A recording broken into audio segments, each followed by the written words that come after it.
Okay, I appreciate it. Nice intro. That's kind of mostly my day job. My fun job on the side has to do with this app called Sneez.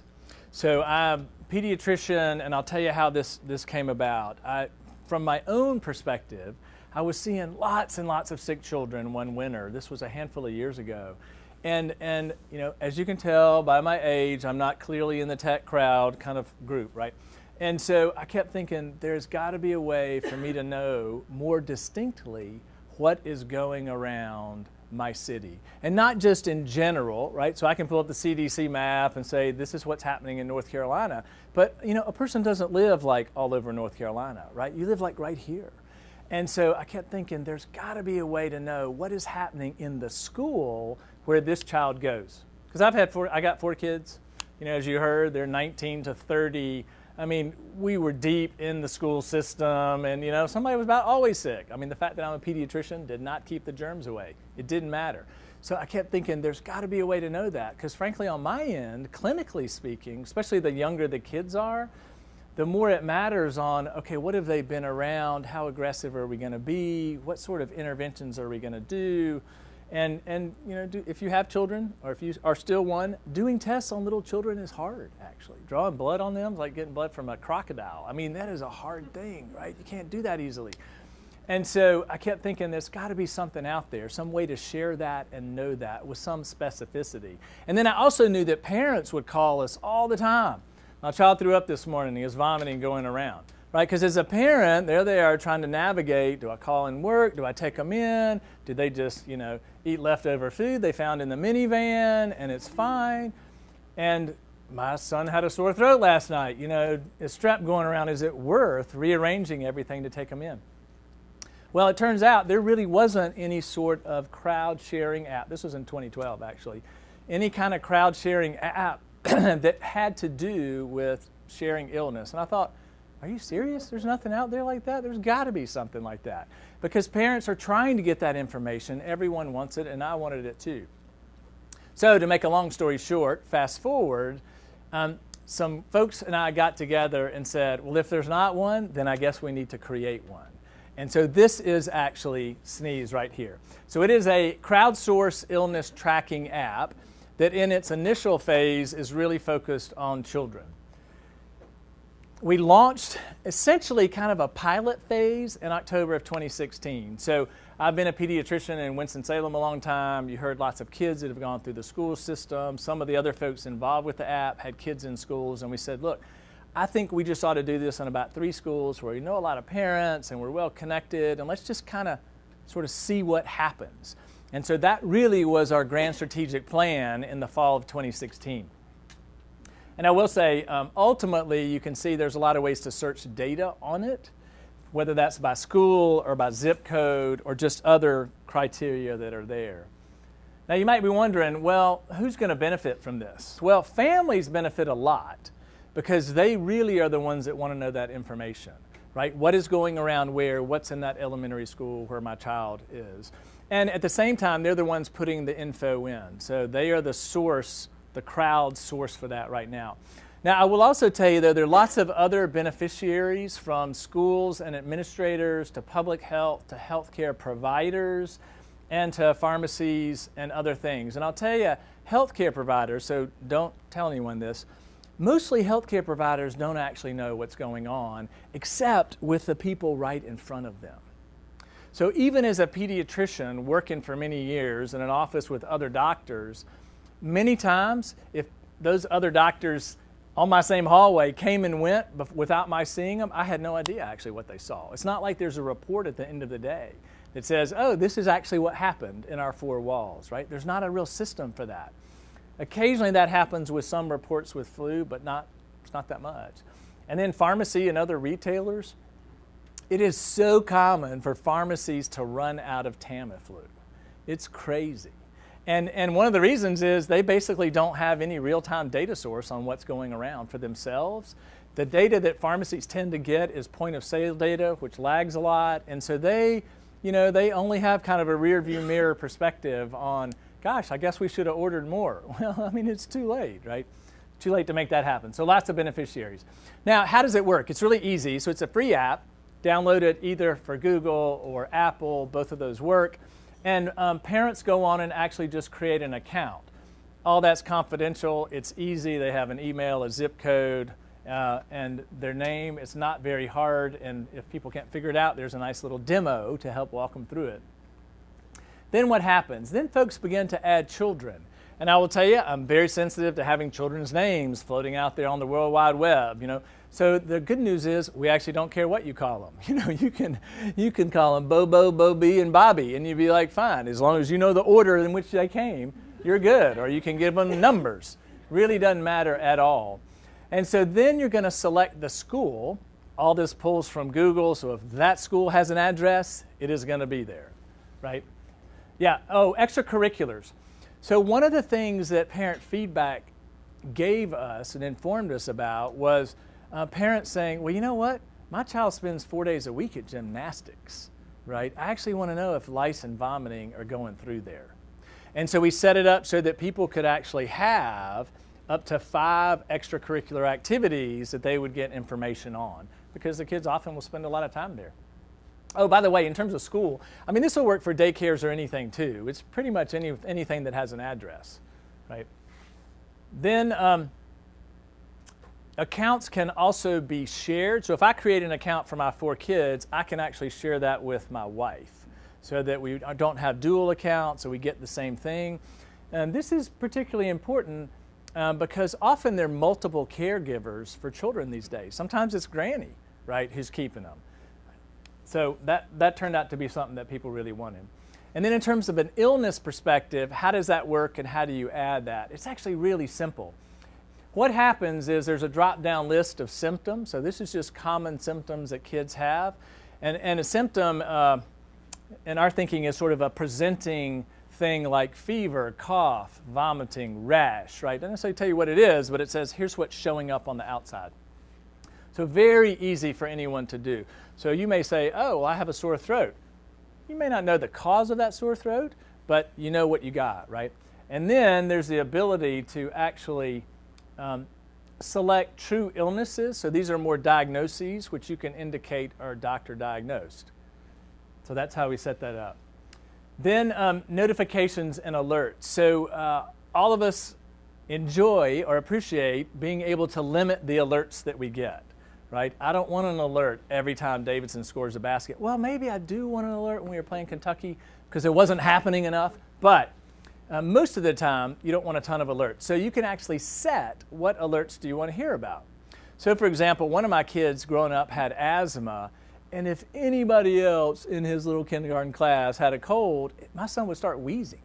That mattered to me, actually. What is going around? Other parents have said interesting things like, I want to know if strep is in the school anywhere because my daughter gets it every time.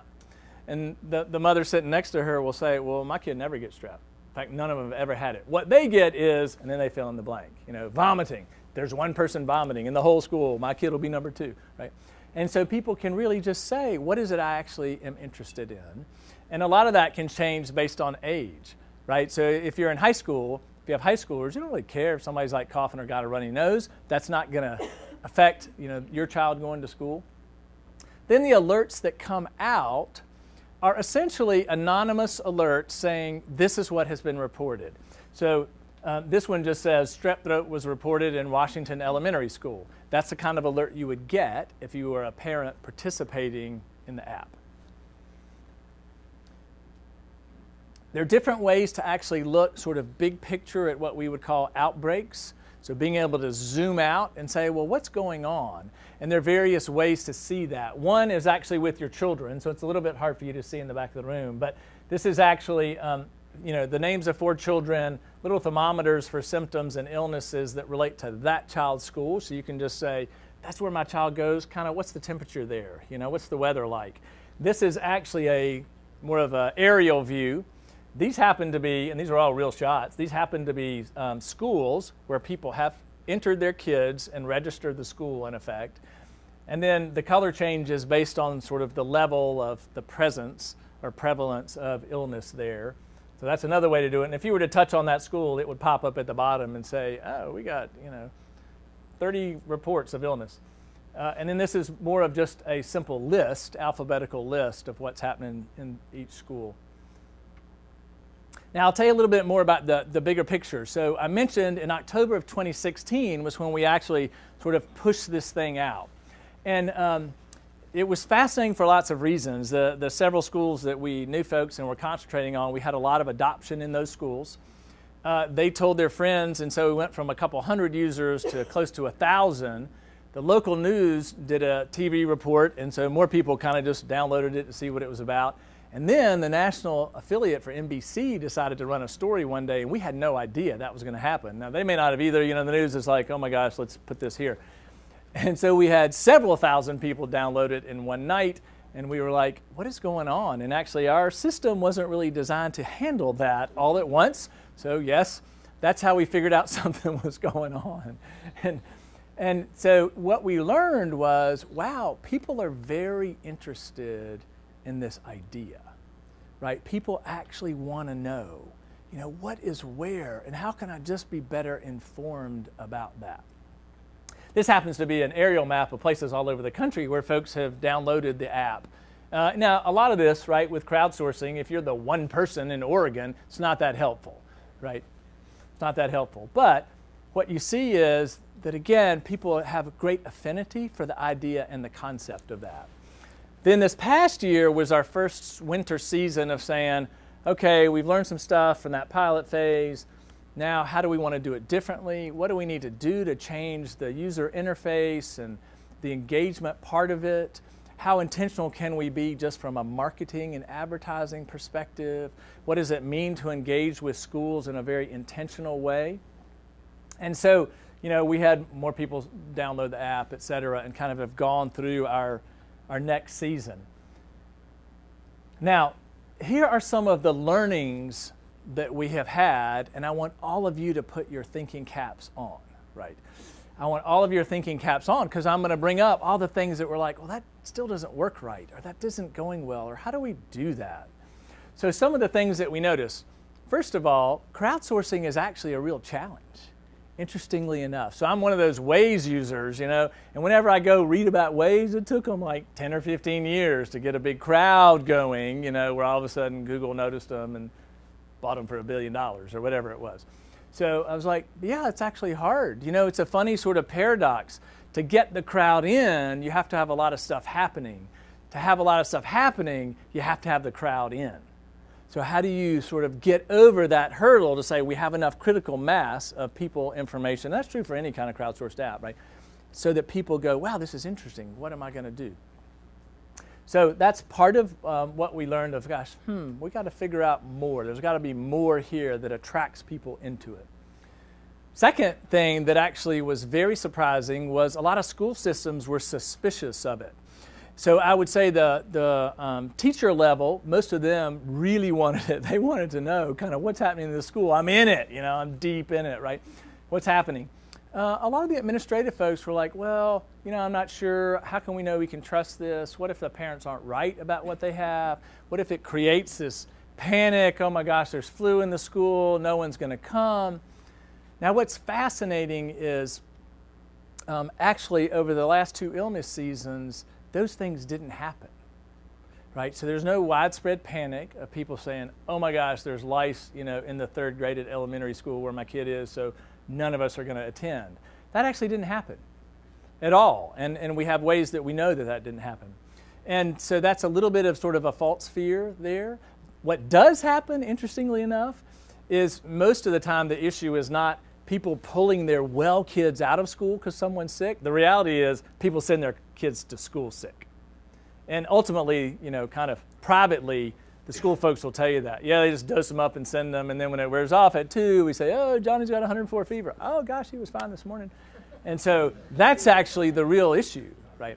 And so there wasn't any of that happening. But still, there's this sort of view among some school systems and some folks that are doing healthcare that, well, that's kind of our thing. That's what we do. We're not interested in any of that. I think some of that was even encountered by Waze, for instance, because because they started saying, well, here's what's happening with traffic. Well, guess what? There were other official entities that, were the sole keepers of that. So I think there was some friction there for them too. We also learned that if you just focus on schools, you're missing a large part of the population, right? The reality is, while kids get sick more than adults, there are fewer kids in the world than there are adults, right? So about 20% of a population is children. Just think about it. I mean, So the other thing that we learned was that while lots of people want to know what's going around, only a small number are actually really interested in data entry. So I'm the same way when it comes to Waze, right? I look at it every time I come to Charlotte. But how many times have I actually entered stuff? That there's a policeman at mile 26 or there's a dead deer by the road. I think I've done it one time, right? Because I just kind of like riding on all that info without really having to do any work.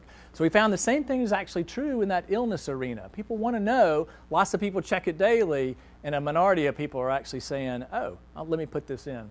So we needed some more thinking around that. We also found that until you can get that sort of critical mass in a school, people pretty quickly will stop looking at it and just say, what are the other channels? Oh, I'm in a texting group with 10 mothers. That's how I figure it out. That sort of thing. There's some other alternative sort of tributary for the water to flow to. So on a little bit more positive note, we also found there are adults interested in it. So a lot of my friends would say, well, I want that. I actually want to know. Or, my wife has got breast cancer and we want to know what's going around because we don't actually want her to get sick at all, like not at all. Or my parents who are in a retirement community, they're like, where's the retirement version? If we get sick, we may end up in the hospital, right? We care about that. So interesting things to think about. And then the other thing that I'll tell you is that that in spite of the fact that there are a lot of people that download it that don't use it as much as we had hoped, there are people who use it a lot. Sort of the classic super user. There are people who check it every day. There are people who enter lots of stuff, about their children. And so it has this certain attractiveness to a certain set of people that are super users. And I know from a lot of apps that's often true. And a lot of apps have sort of gamification to keep that going, and whether that's Gas Buddy or Waze or whatever it is. So that was really interesting stuff.